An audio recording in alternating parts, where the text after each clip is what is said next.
तो थोड़ा-सा त्रुटि आ गई थी कहीं से, त्रुटि नहीं थी बस मेरा डाउट था इसलिए मैं साइड कर दिया क्योंकि जितना है वो ही मैं पढ़ाता हूँ, ठीक है? ये मेरा रूल है, ओके?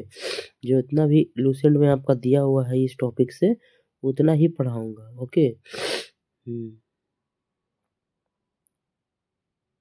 तो दोस्तों स्टार्ट करेंगे अब हम लोग, तो सेकंड लॉ हो गया था, तो आगे बढ़ेंगे दोस्तों कहाँ से? तो यहाँ से देखो तो फर्स्ट लॉ गिव देखिए पहले पे पढ़ाया तो बता देते हैं दोस्तों, ठीक है? First law give the definition of force ये होगा, मोमेंटम के बारे में कोट के बारे में बताए थे, बस आगे उससे देखेंगे। कौन two four okay, force force देखिए इसमें फोर्स भी लगता है दोस्तों, ठीक है? फोर्स जो लगता है उसके बारे में बताएँगे दोस्तों कौन सा फोर्स होता है वो, ठीक है ना? तो आइए दोस्तों बताते हैं। Force is that external cause which when act on a body change or tries to change the initial state or the of rest of motion with uniform velocity। जब फोर्स लगता है दोस्तों, तो फोर्स जब लगता है तो दोस्तों तो क्या होता है, ठीक है? जब भार पड़ता है तो क्या होता है बताइए? कोई चीज़ पे भार पड़ता है तो क्या होता है? वो चेंज हो जाता है, अपना अवस्था बदल जाता है दोस्तों। बदल के क्या होता है इनिशियल रेस्ट क्या होता है इनिशियल रेस्ट में रहता है और वो मोशन होने लगता है, होता है दोस्तों। तो कोई भी चीज़ को हम अगर दबाते हैं तो क्या होता है वो अपना अवस्था चेंज करके दूसरी अवस्था में आ जाता है दोस्तों, ठीक है? पुश पुल जैसे पुश करते हैं एग्जाम्पल में हो गया पुश पुल, किसी को ठेलना उसी को ना बोलते हैं हम लोग फोर्स। पुश पुल किसी को ठेलना, खींचना, ठेलना। टेंशन इज स्ट्रिंग, टेंशन, ठीक है ना? टेंशन इज कॉलिड स्प्रिंग, ठीक है ना? स्प्रिंग को खींचना, एक्शन करना, रिएक्शन करना, नॉर्मल रिएक्शन, करना, फ्रिक्शन और फोर्स, ठीक है? इसको हम फोर्स कर सकते हैं दोस्तों। फोर्स का मतलब क्या? इसका फोर्स का मतलब क्या करना?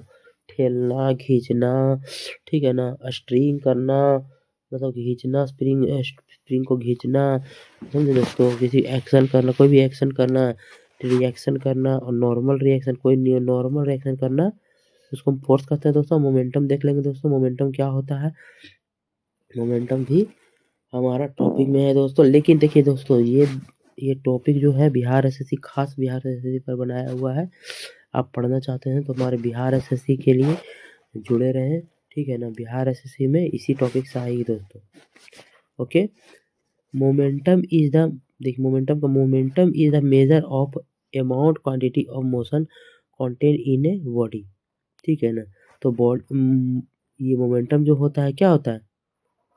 क्या होता है ये एक अवस्था कोई कोई वस्तु पर लगता है, कोई सी भी चीज़ पे लगता है जो, ठीक है? अमाउंट और क्वांटिटी कितने क्वांटिटी में लगता है और कितना अमाउंट होता है, कितने मतलब जैसे कि कितना दाब होता है, कितना परसेंट दाब लगाया जा रहा है मोमेंटम, कितना क्या लगाया जाता है, उसका क्वांटिटी क्या है?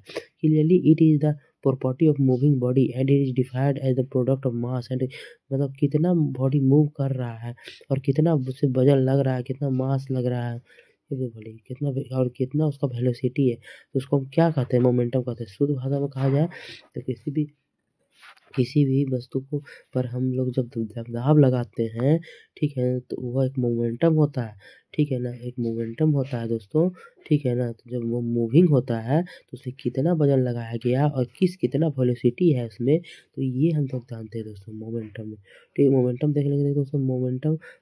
मोमेंटम बराबर क्या होता है? फ़ॉर्मूला है मोमेंटम का फ़ॉर्मूला मास इनटू वेलोसिटी होता है दोस्तों। मोमेंटम वही है ना? मास इनटू वेलोसिटी हो जाता है दोस्तों।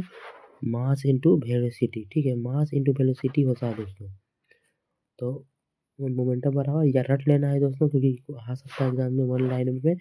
मास इनटू देखिए मोमेंटम जब हम मास लगाए किसी वजन, मोमेंटम कब होता है? जब कोई भी चीज़ की वजन होती है, कोई भी चीज़ वजन को हम मास कह सकते हैं दोस्तों, ठीक है ना? कोई भी कितना वजन का है और कितना उसका वेलोसिटी है, ठीक है ना? हुँ। तो कितना मास है कितना वेलोसिटी है, मोमेंटम बराबर मास इनटू वेलोसिटी हो गया। Mass into velocity it is a vector quantity, it is SI unit of kilogram. ये इसको हम क्या होता है या मोमेंटम जो होता है क्या वेक्टर क्वांटिटी में इसको जान सकते हैं। वेक्टर क्वांटिटी मतलब हुँ? वेक्टर क्वांटिटी होता है एसआई यूनिट क्या होता है दोस्तों? तो किलोग्राम हो जाता है। एसआई यूनिट किलोग्राम क्योंकि वजन लग रहा है और वेलोसिटी लग रहा है तो किलोग्राम हो जाता है vector. Momentum of vector, vector को मोमेंटम किस कौन सा क्वांटिटी में, तो वेक्टर क्वांटिटी में दोस्तों, इसका यूनिट ऑफ किलोग्राम। ओके, आगे देखते हैं Newton second law of motion. समझे, Newton second law of motion फिर से थोड़ा समझ लेते हैं दोस्तों। The rate of change in momentum of a body is directly proportional to the applied force on the body and take place in the direction force. ठीक है, the rate of change in momentum, देखिए कोई भी वस्तु है कितने कितने कितना ही कितना, ठीक है ना, कैसे बदल रहा है, ठीक है ना, कैसे बदल रहा है और कितना उसमें मोमेंटम लग रहा है, ठीक है ना। और अच्छा, कोई भी चीज़ पे जब जब हम देखिए, कोई भी वस्तु पर जब हम लोग ताकत लगाते हैं, ठीक है ना, मास लगाते हैं कोई भी चीज़ की, देखिए कोई भी चीज़ कितना मास का है और उसपे कितना कितना उसपे, ठीक है ना, कितना फोर्स लग रहा है दोस्तों, कितना फोर्स लग रहा है और किस वो डायरेक्शन में जा रहा है, तो उसका क्या कहते हैं, न्यूटन कहते हैं। कोई भी चीज़ अगर मान लो उसको हम ठेल दिए, किसी को चीज़ को हम एक जगह से दूसरा भाषा में लाए, तो क्या होता है, तो उसमें कितना वज़न है, ठीक है ना, कितना वज़न है वो अप्लाइड होता है, कितना उसका भार है, और कि उस अपने भार के मुताबिक वो किस अवस्था में जा रहा है, कि कितना सीधा जा रहा है, ठीक है ना, सीधा जा रहा है तो कितना उसका वज़न है, तो ठीक है ना, उसे हम क्या कह सकते हैं, सेकंड लॉ ऑफ मोशन कह सकते हैं दोस्तों। देखते हैं दोस्तों, अब आगे देखते हैं, एफ बराबर फोर्स अप्लाइड, एफ को फोर्स अप्लाइड कर सकते हैं दोस्तों, ए को एक्सेलरेशन प्रोड्यूस्ड एंड, ठीक है, ए को हम एक्सेलरेशन प्रोड्यूस कर सकते हैं दोस्तों, एफ को फोर्स अप्लाइड कर सकते हैं दोस्तों, एम को मास ऑफ बॉडी, ठीक है ना, एफ बराबर एम में Newton second law of magnitude and strength of force, ठीक है ना। अच्छा, न्यूटन सेकेंड लॉ लगता है तो उसमें कोई मैग्नीट्यूड होता है उसका, और स्ट्रेंथ भी होता है, लंबाई भी होता है, उसका कितना लंबा है, जैसे एक डस्टर हो गया, डस्टर में कितना मैग्नीट्यूड है, ठीक है ना, कितना वो लंबा है और कितना वो वजन है उसमें, ये देखा जाएगा। अब थर्ड लॉ पर आ जाते हैं दोस्तों, ठीक है, न्यूटन थर्ड लॉ देखते हैं दोस्तों, क्या होता है Newton third law. Newton third law of motion, to every action there is equal and opposite reaction physics, ठीक है ना दोस्तों। द एवरी, देखिए the to every action there is an equal और अपोजिट रिएक्शन। देखिए कोई भी चीज़ में क्या होता है, कोई भी चीज़ में हम क्या कहते हैं, एक्शन, कोई भी चीज़ को हम जैसे करते हैं, जो भी हम कुछ करते हैं तो उसका क्या होता है, अपोजिट रिएक्शन होता है, मतलब वो अभी अपना प्रतिक्रिया करता है। कोई वस्तु पे अगर हम दाबते हैं तो वो अभी अपना प्रतिक्रिया दिखाता है, तो उसको ही हम लोग थर्ड लॉ कहते हैं दोस्तों। The every action there is an equal, ठीक है ना, एक्शन होता है जो क्या होता है, एक समान होता है, और वो क्या होता है अपना अपोजिट रिएक्शन दिखाता है, तो उसे हम क्या कह सकते हैं, थर्ड लॉ ऑफ मोशन कहते हैं। देखिए थर्ड लॉ और सेकंड लॉ में कन्फ्यूजन नहीं हो जाना है दोस्तों। देखिए जो सेकंड लॉ होता है ना दोस्तों, जो मतलब कोई भी अवस्था चेंज हो रहा है तो कितना वज़न लग रहा है, ठीक है ना? और जब चीज़ कितना चेंज हो रहा है, एक अवस्था दूसरे अवस्था में हो रहा है, अवस्था में जा रहा है तो कितना उसमें फ़ोर्स लग रहा है, ठीक है ना? फ़ोर्स लग रहा है कि ठीक है ना? कितना फ़ोर्स लग रहा है तो उसमें क्या होता है, एक एक अवस्था से दूसरा अवस्था में जा रहा है, ठीक है ना? तो उसमें कितना वज़न लग रहा है और कितना किस डायरेक्शन में जा रहा है, तो सीधा डायरेक्शन, तो ये हो गया सेकंड लॉ। और थर्ड लॉ में क्या होता है सर, ये जो दोस्तों कि हम किसी चीज़ को ढकेलते हैं तो क्या होता है, वो अपना अपोजिट रिएक्शन भी दिखाता है।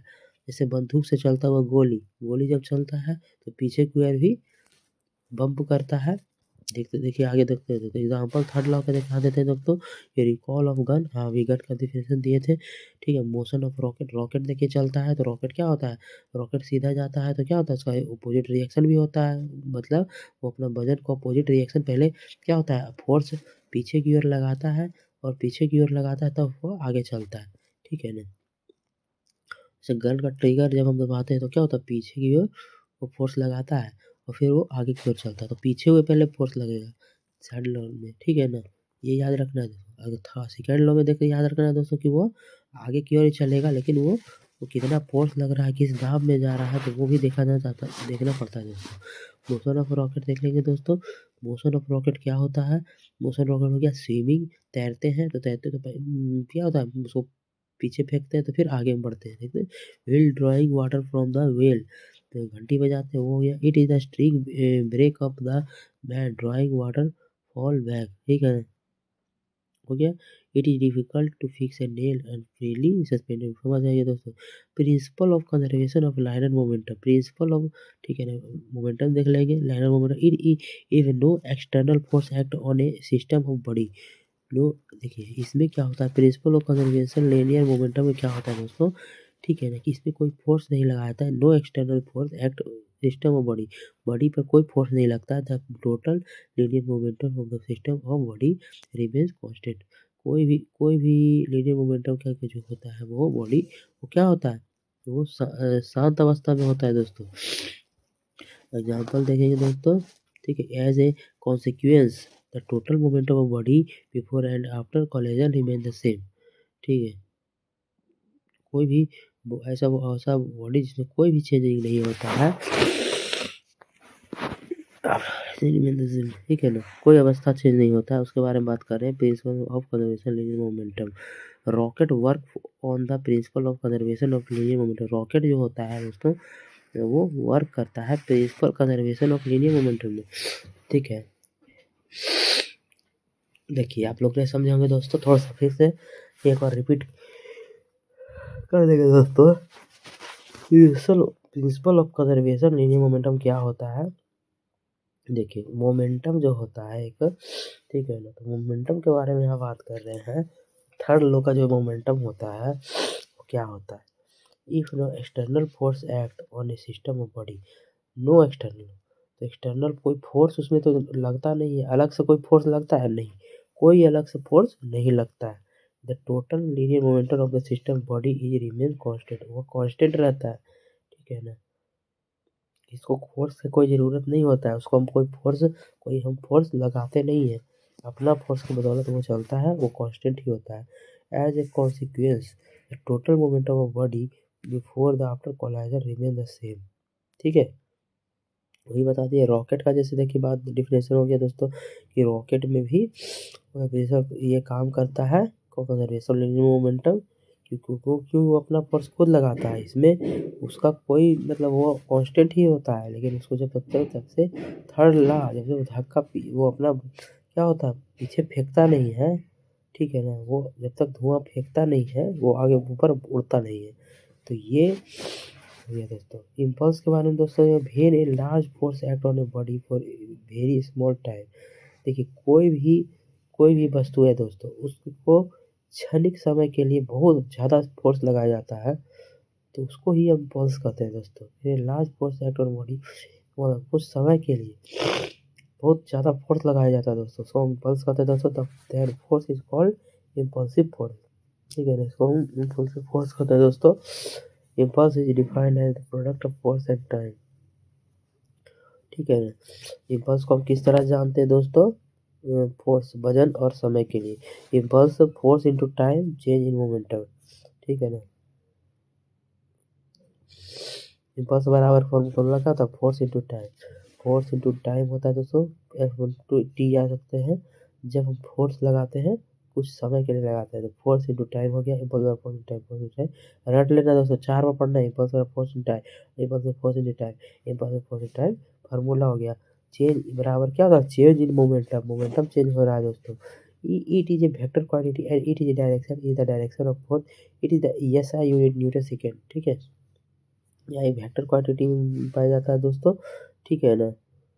ये जो पल्स होता है ऐसा यूनिट क्या होता है, न्यूटन सेकेंड, ऐसा यूनिट सेकेंड से याद रख सकते हैं इम्पल्स को, न्यूटन सेकेंड ऐसा यूनिट क्या होता है भाई इम्पल्स का, न्यूटन सेकेंड होता है। इम्पल्स का फॉर्मूला फोर्स इनटू टाइम दोस्तों, चेंज इन मोमेंटम, ऐसा यूनिट पूछ देता है अगर कोई इम्पल्स का तो न्यूटन सेकेंड। ये सब दोस्तों छोटे छोटे चीज याद रखना पड़ता है दोस्तों। तो ये आपका खत्म हो गया सेकेंड पार्ट में, थोड़ा सा प्रॉब्लम आ गया था उसके वजह से कटना पड़ा था थोड़ा, और कोई प्रॉब्लम नहीं, प्रॉब्लम आएगी नहीं, ठीक है ना। अगर आएगी तो इसका सॉल्यूशन हम कर देंगे, ओके। तो बाय, लाइक सब्सक्राइब करना ना भूले दोस्तों, ठीक है, ओके बाय, मिलते हैं नेक्स्ट टॉपिक।